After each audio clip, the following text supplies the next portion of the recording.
Welcome to Equipping Leaders, a podcast where I share and discuss resources, tools, and information to equip leaders to build creative, cohesive teams through culture and leader development.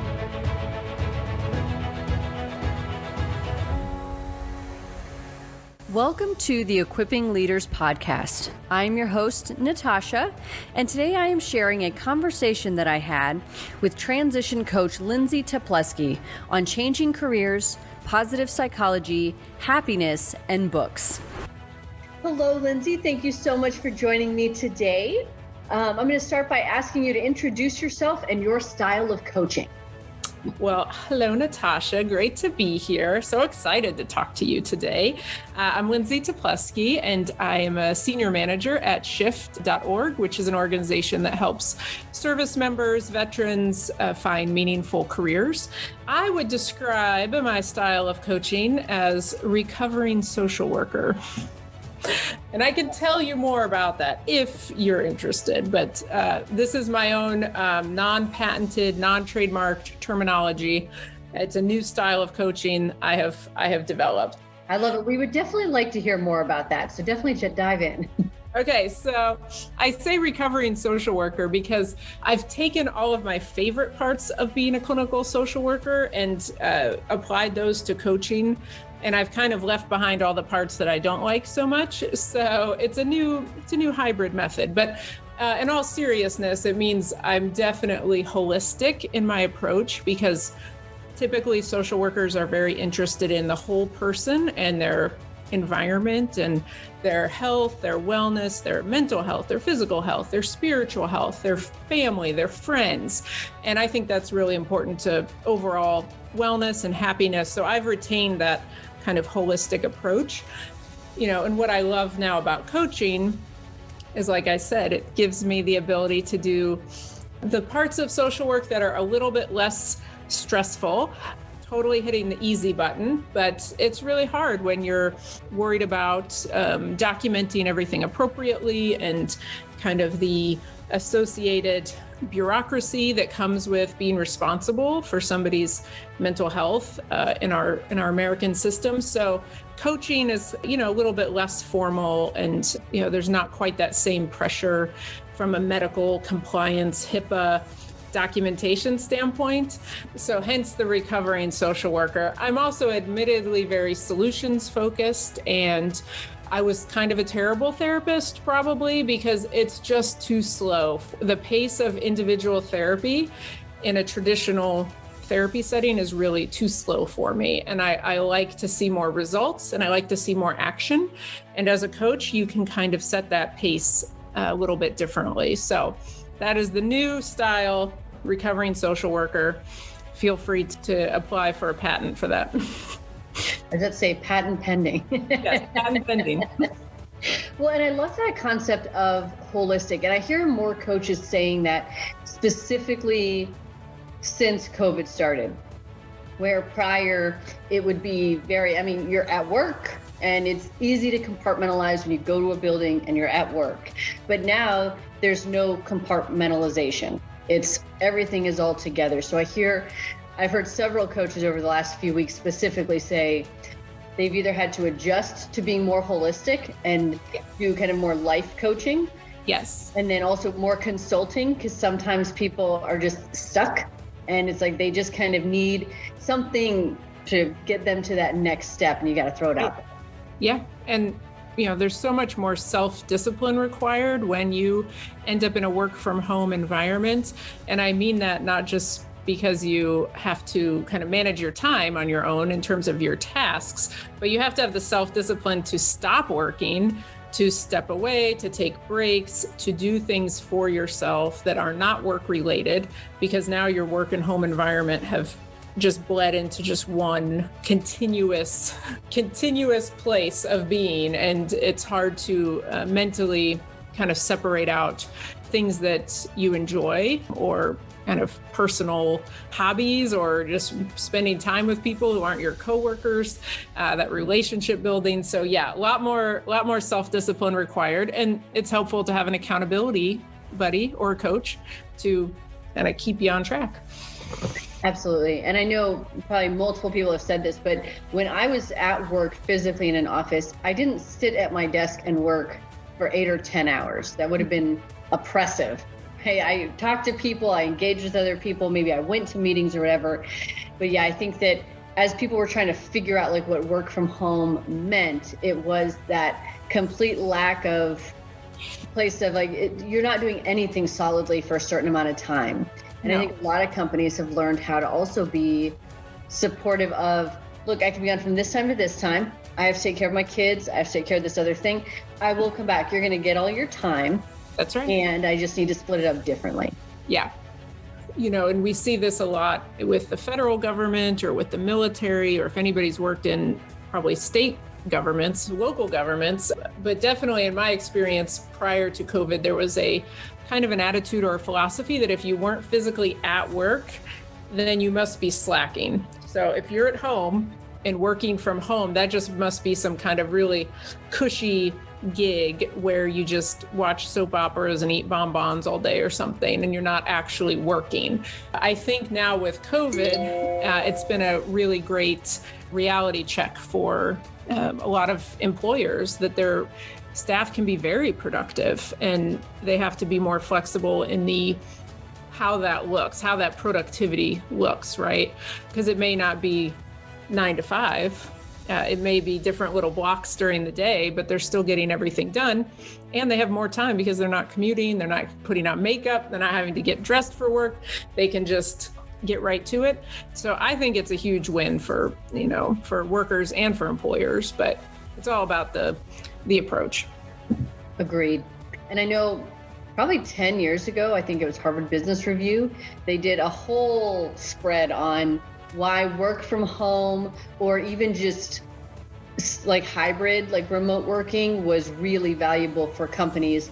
And their whole thing at the time was just give it a try 1 day a week and see how productivity changes, right? So it's not just, and certainly like maybe don't try it on a Friday. We get Friday-itis, whether we're in the office or not.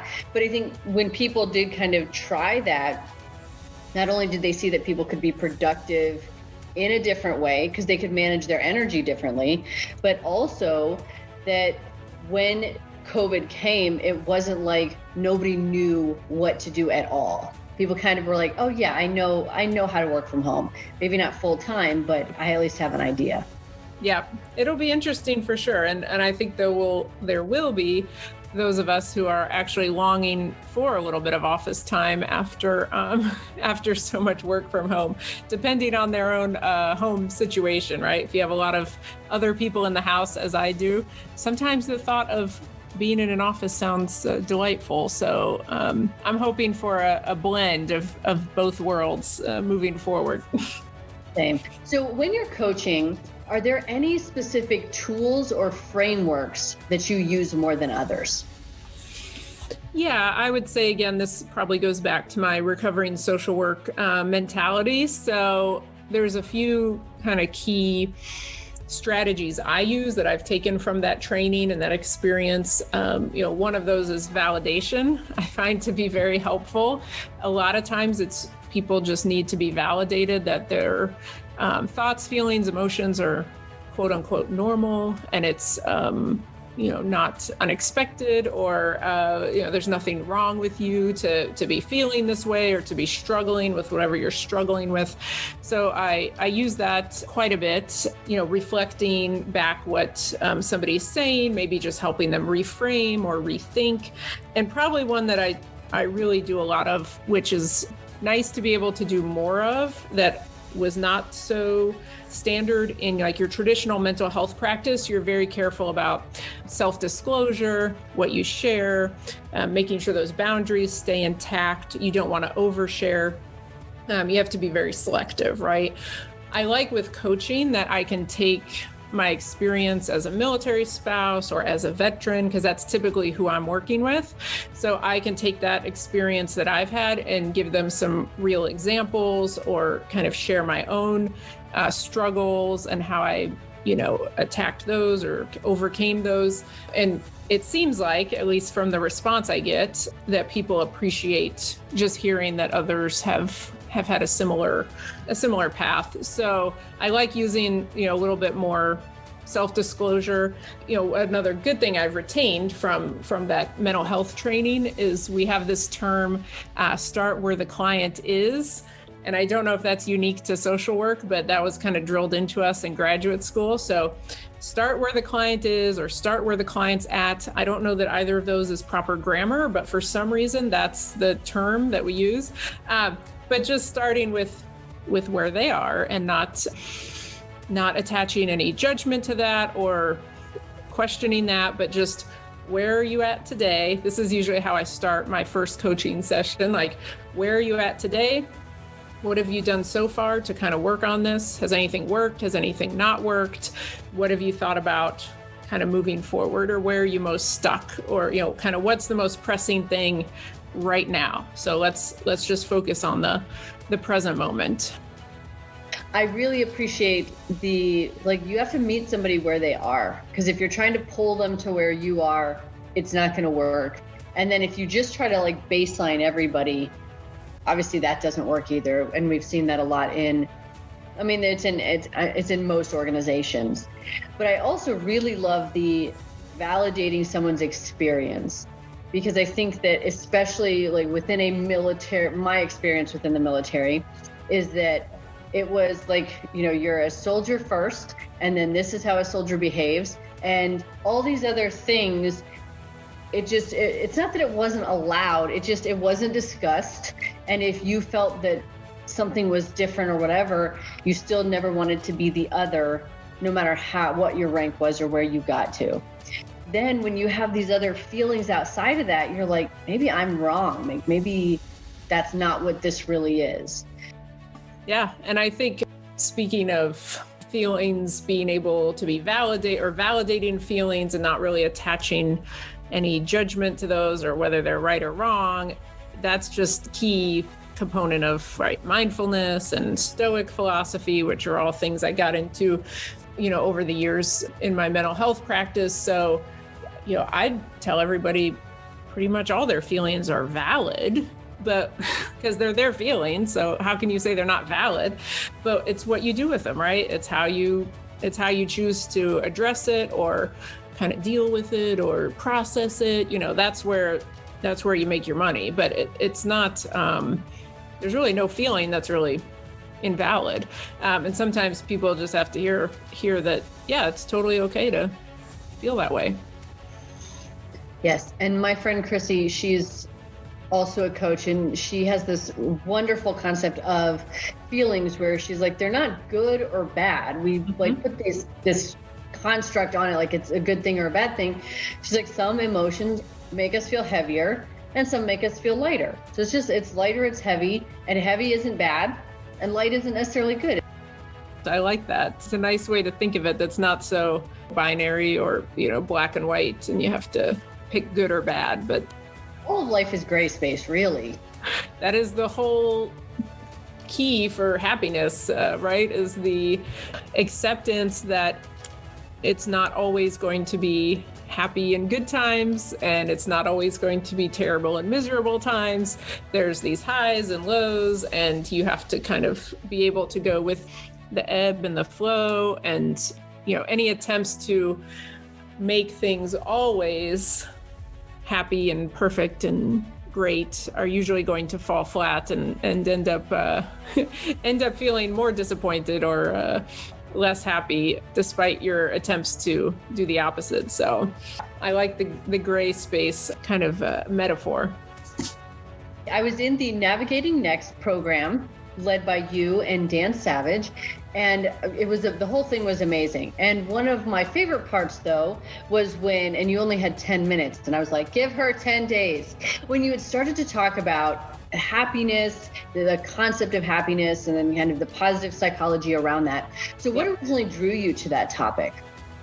I don't know the exact moment, but there's a couple of things I kind of remember distinctly that I think influenced that. And, you'd be probably surprised to learn, or maybe not, that I was a very anxious child, like super anxious, to the point where I remember a compulsive hand washing phase that I went through where I was washing my hands like dozens of times a day because I was so afraid of germs. I can remember a fire safety phase where I was obsessed with smoke detectors and, fire safety, to the point that my parents bought me a smoke detector of my own that I could take to my grandmother's house, because she lived in this rickety old wooden building or house in eastern North Carolina with no smoke detectors, and she smoked cigarettes like a chimney. And that caused a lot of anxiety for me as, an 8-year-old. So I would go to grandma's with my teddy bear and my smoke detector in my backpack. So I was very anxious, and definitely was not, I hadn't figured all this Stoic philosophy or happiness stuff out as a teenager, or probably even as an early adult.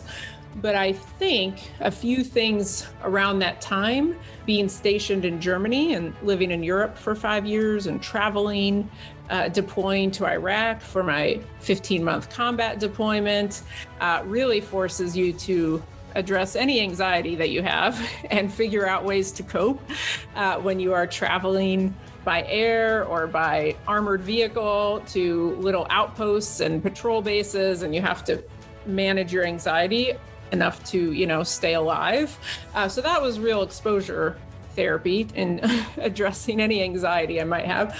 But, just seeing the European lifestyle, kind of this different focus on priorities and, a whole different pace of life, got me kind of more interested in kind of some of the cultural differences and how people approach happiness. And then, my own training and practice as a social worker, you certainly learn a lot about mindfulness and all the different techniques and cognitive behavioral therapy and rational emotive therapy. And I was a big Albert Ellis fan.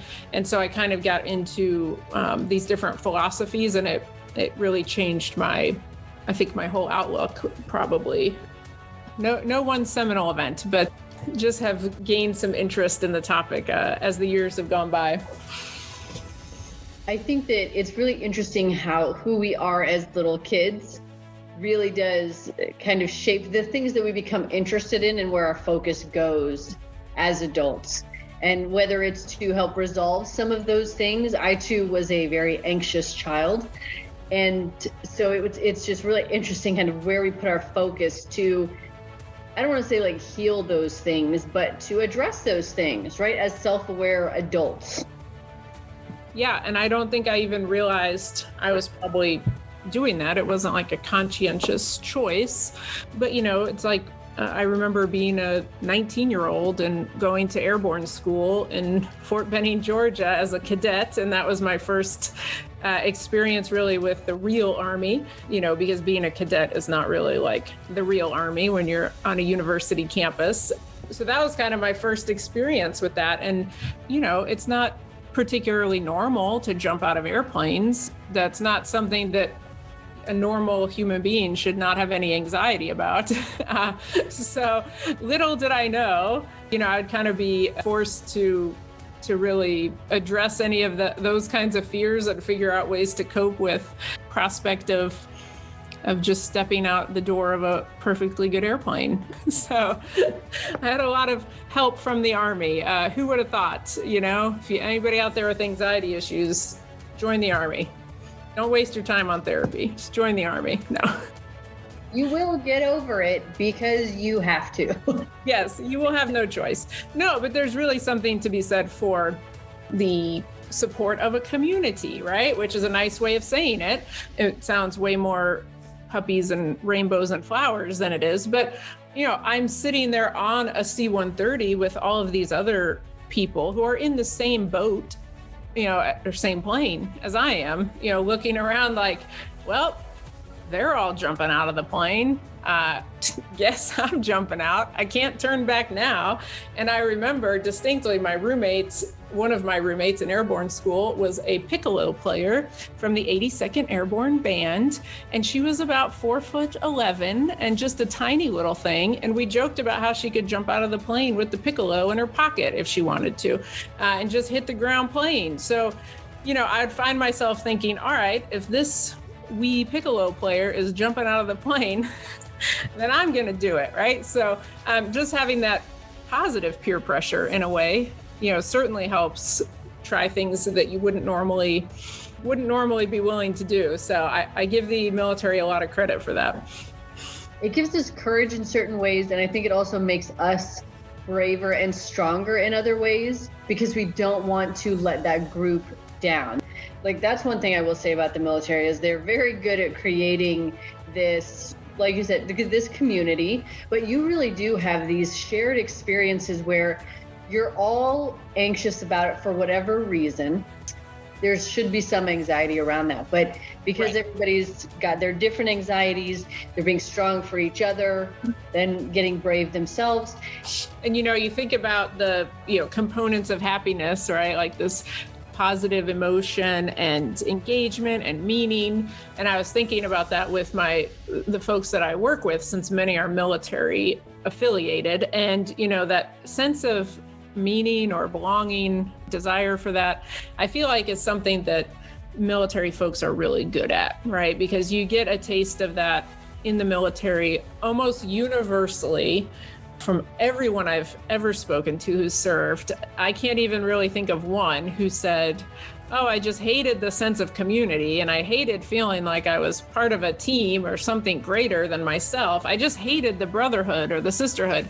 That's the one piece that pretty much universally everyone who's ever served can speak to fondly or positively, right? So when we think about the happiness question for especially our military population, I think that desire to continue with some kind of community or to find that in their next career move, is pretty critical and can definitely be probably a more significant factor for their job search than maybe people who haven't had that sense of community or belonging before. And it's, somewhat of a reality check as well, because that is one of the things that's unique about the military is that very community and going through these things together, like jumping out of airplanes or deploying to Iraq or Afghanistan and going through these hardships. It's not something we ask of our coworkers at Google or, Amazon. It's just a different shared experience. And it's hard to match that outside the military. Yes. And I think that the other thing with that is typically when people are getting out, and you can get out at any time depending on, your situation, but especially people who've been in, I would say 10 or more years, they've also experienced that like ebb and flow of, I don't like these people. Also, they're like my military family. Also, I'm going to, leave and move and all this. So I think that when it comes to almost that search for meaning, there's this level of understanding of you got to stick it out sometimes and get to, like, eventually it's going to break in your favor. So sometimes you just have to keep pushing towards that. Careers are much like relationships, and we put really high and unrealistic expectations on what we're going to get out of that thing. So we want our spouse to be perfect and to fulfill all of our needs. We want our career to be a dream job that, ticks all the boxes, and there's never any part of it that we don't enjoy, right? So we have these very unrealistic expectations about what we're going to get out of the career or out of the job and how it's going to fulfill us, and think it's going to fulfill every need, and then end up being disappointed when it doesn't. So, that's a theme we talked a little bit about in our course, Navigating Next, that you referred to, but the notion of kind of expectation management around everything in life. And that's one of the, speaking of my interest in happiness, that's one of the studies that I still remember so distinctly reading, 20 years ago. They do it every year, but for some reason, this one 20 years ago stuck out in my mind whenever they post an article about the happiest countries in the world, right? And they rank all the countries and they somehow gauge which are the happiest. It always ends up being some Scandinavian or, Western European country. they're doing something right in the Nordic countries. But I just remember being so intrigued by the results of the article that it wasn't because of the weather or the, health of the community or anything like that. It wasn't because of the benefits, the free college, that had nothing to do with it. It was all about the people's expectation management, and that they had much more appropriate expectations of life than Americans or than other populations. And so they weren't as impacted when things weren't going their way. And when things were great, they appreciated it, were happy, and they enjoyed it, but they didn't expect that euphoria or that endorphin rush to sustain them, or to be a 24-hour, 7-day-a-week thing. And just like with a new job or a new car or a new relationship, it's always exciting at the beginning. There's always that initial endorphin rush, right? And that sense of, oh, this is new and fun. And that's always going to wear off. That's how the chemicals work in our bodies, right? So to me, it's a lot of level setting those expectations, and not to, you don't want to be a Debbie Downer to the point that you just think everything's going to be terrible and miserable and wah, wah, wah. Like that's not the approach. You don't want to set your expectations too low. It's just making them, I think, appropriate for whatever it is you're pursuing, having appropriate expectations. I completely agree. And I think also understanding that they're your expectations, and that's something that is completely in your own mind as to how it's supposed to look and what it's supposed to be. And each person is putting that on the situation and the scenario. So when we can also accept that it's like, no, this is all in my head as far as like what I'm expecting. And also a lot of times with expectations, we don't voice them because maybe it wouldn't be appropriate, but also like, how is somebody else supposed to know unless you tell, like you have to say it. Nobody's a mind reader. Yes, this is completely true. But we are human, and we get mad when other people don't read our minds, especially loved ones, because we have this expectation that they will be the perfect partner and can, sense our every need and hope and desire. I really want to steal a term from the financial world, diversification, and I like to apply that to life coaching, right? And I try to tell people that if you're going to try to get all of your needs met by any one thing, like let's say it's working out, and you're just going to work out 7 hours a day, and all of your happiness is from having this great body and being perfectly in shape and feeling that runner's high. So that's going to be where I get all of my everything, or it's all going to be from my job, or I'm going to get all of my happiness and enjoyment from my spouse. If you put all your eggs in one basket and don't diversify, you're probably going to be disappointed and let down. And so I think the more you spread out those responsibilities among different people, things, activities, the better positioned you're going to be for whatever is next for you in life, or whatever life, throws your way. I am 100% going to steal that. So thank you. Yep, go ahead. That's another one I have not yet trademarked or patented. So it's free for the taking. So you and I had also discussed briefly about sometimes when people, there's a report that said that sometimes when people are focused on happiness and they value happiness, they're actually seen as less happy. And I think that's just, it's so, I mean, there are a lot of different reasons why, but what are your thoughts on that? Oh yeah, I totally see that. And I think that is simply because, and I'm probably a little mean to us Americans, but that's the lens through which I see us. And so I fall into this category too. But in American culture, we're kind of obsessive about things sometimes. And, we get obsessed with the latest fad or the latest thing we have to have, or we're a pretty materialistic society, right? So we're like, oh, I want that new flashy thing. I want more. I want to keep up with people. Everyone in America, or people outside of America, think of everything in America as being really big, right? It's like when you watch House Hunters International and the Americans are always disappointed in the size of the closets, right? Because they're coming from a 5,000 square foot home in Texas, and then they're disappointed there's no closet in Paris, or the vehicles are too small, right? Like we drive these monstrous vehicles, everything's got to be bigger in the United States. And this is the same with our kind of obsession with finding happiness, or I have to find my passion, right? Like we get kind of hooked on these concepts that we're chasing. And so for obvious reasons, the more you chase something, the more you want it.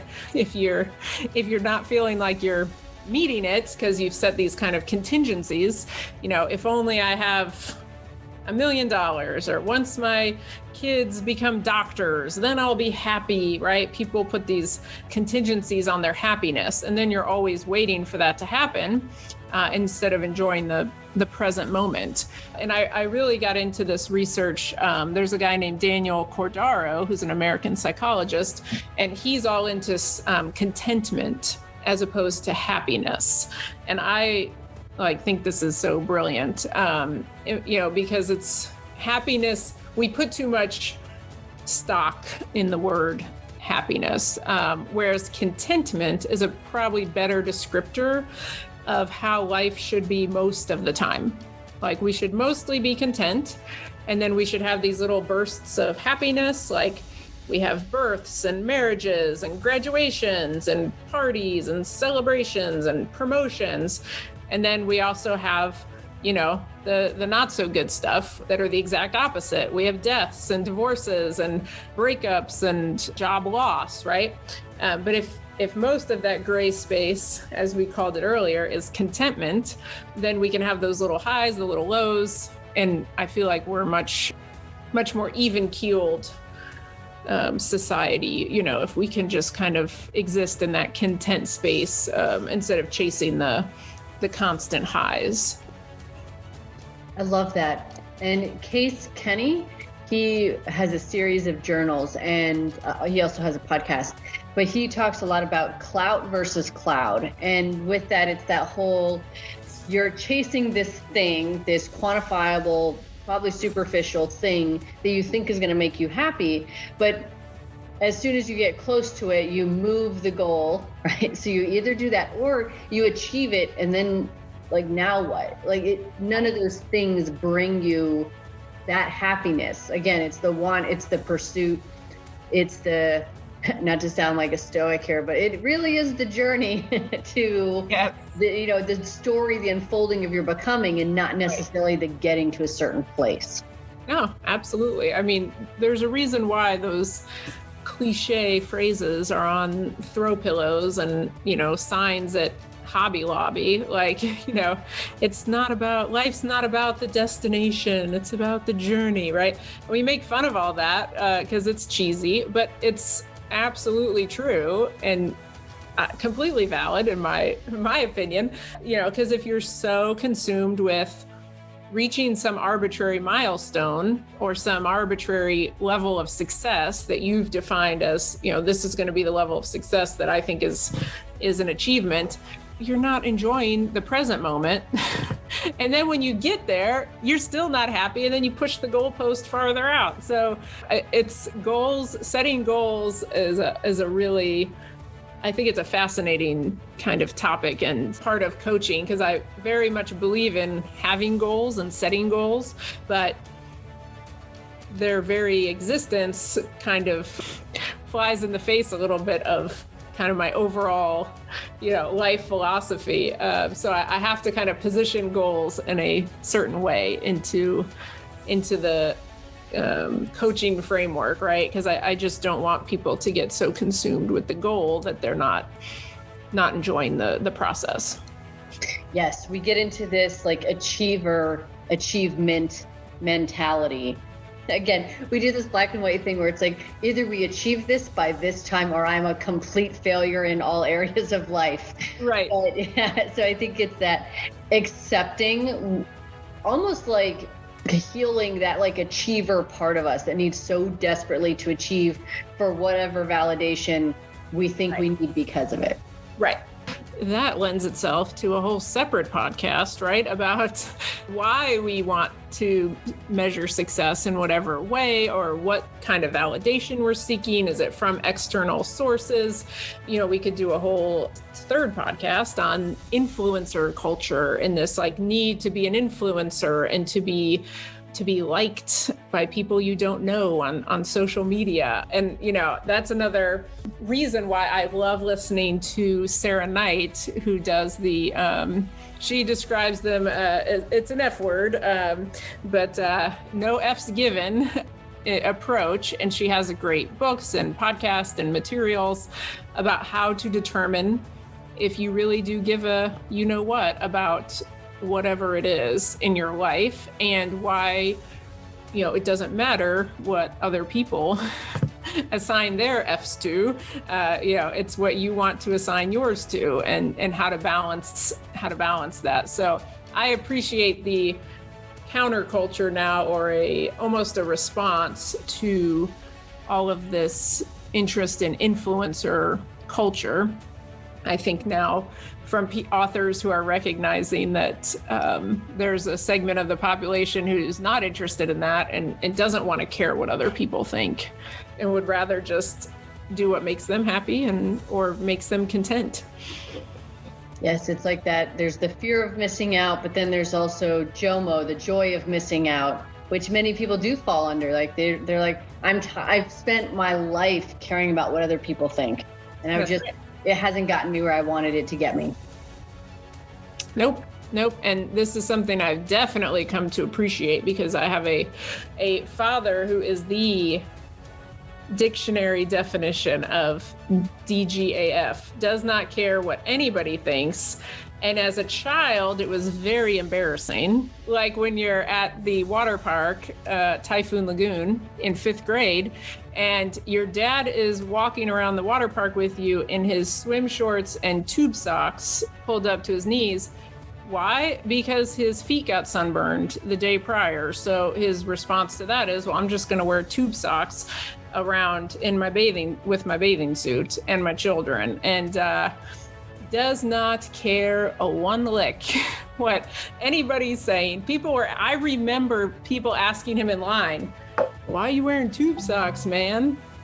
And just being like absolutely horrified. But then now as an adult, I think he's like groundbreaking kind of person, because I never appreciated how few concerns he has about what other people think about how he dresses or what he does. He's just living his best life out there in his tube socks. So he has become a true DGAF influencer in my life. So what inspires you about what you do?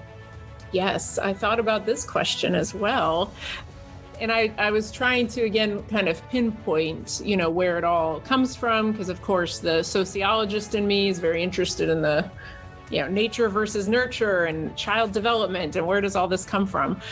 For as long as I can remember, been very interested in serving others. I knew that I didn't have what it took to be a nurse or a medical professional, since, I can't handle bodily fluids in any way, but I knew that I wanted to help people. And I originally thought I would become a diplomat or some kind of foreign service officer, because I'm very interested in travel and other cultures, and was voted most likely to live in another country in my high school yearbook, So I was very on brand with that whole kind of international vibe.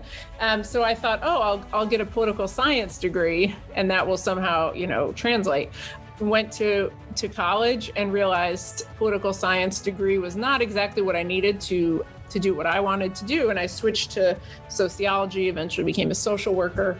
I, have always enjoyed volunteering and helping others. And of course, as a social worker, that's our main MO, is helping others. And so I have a hard time articulating my purpose or my passion, despite all the many YouTube videos and TED Talks and, articles I've read. And I thought, it's fairly selfish because I feel great knowing that I've helped others. So it's pretty selfish on my part. I get that good feeling from helping others, but I also feel like it's a win-win, right? So if I can find a way in which my knowledge, expertise, skills, experience somehow helps somebody else, they're benefiting, I'm benefiting, life is good, right? I don't know exactly what it is, but the military piece obviously is huge for me. And I have always worked with the military community since I, did ROTC in college, served in the military for 8 years, served in the Department of Defense, the Veterans Affairs, Hiring Our Heroes, SHIFT. I've always worked with the military population.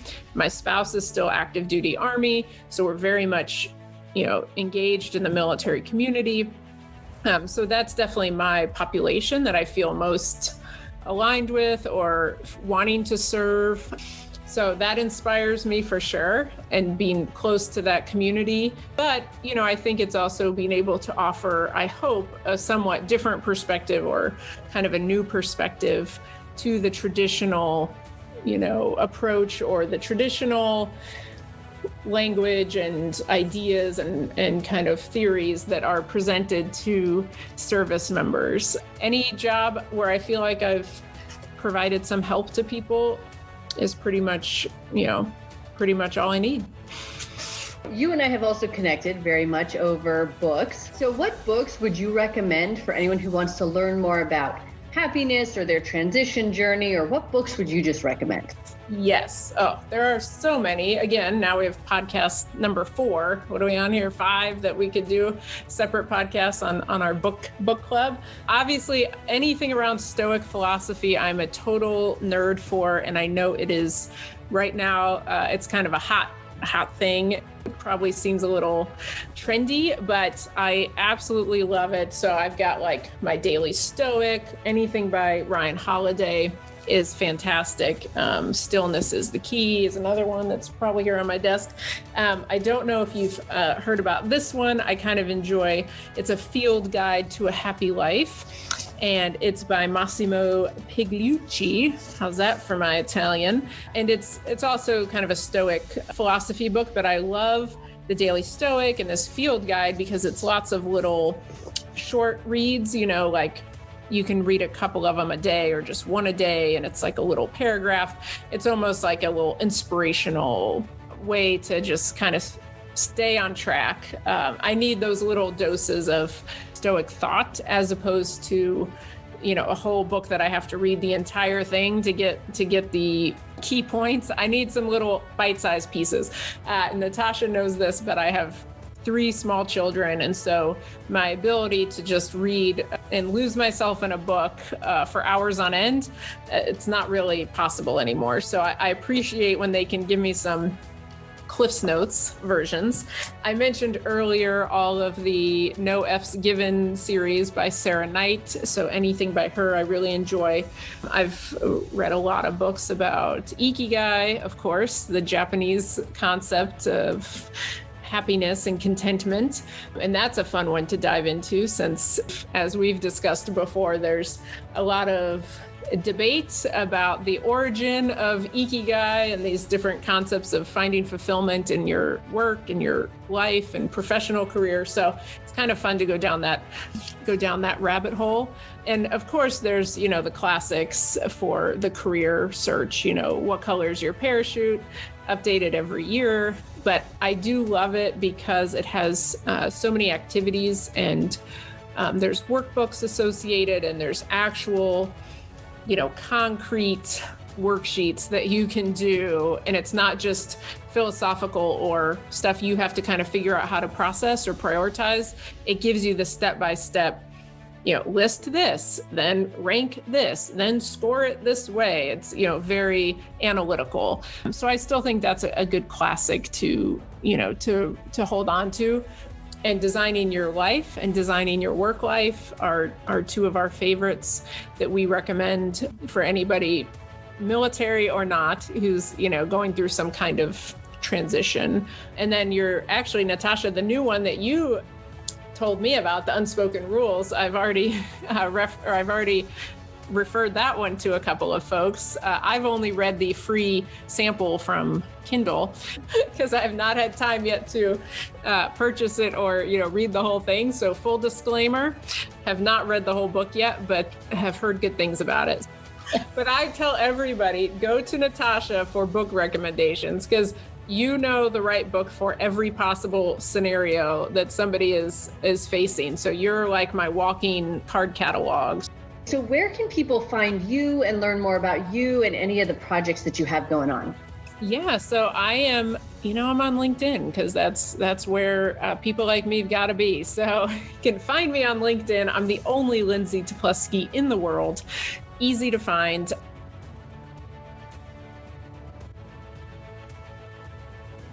Thank you for listening to this episode of Equipping Leaders. All of the resources mentioned in this episode can be found on my website, natashacheyenne.com. On the website, you can also find a weekly leadership journal entry, a resource page with challenges and downloadable content, a place to sign up for my weekly newsletter, and an upcoming leadership platform full of workshops. You can also follow me on Instagram at novel_Natasha and on Twitter and Facebook at Natasha Cheyenne.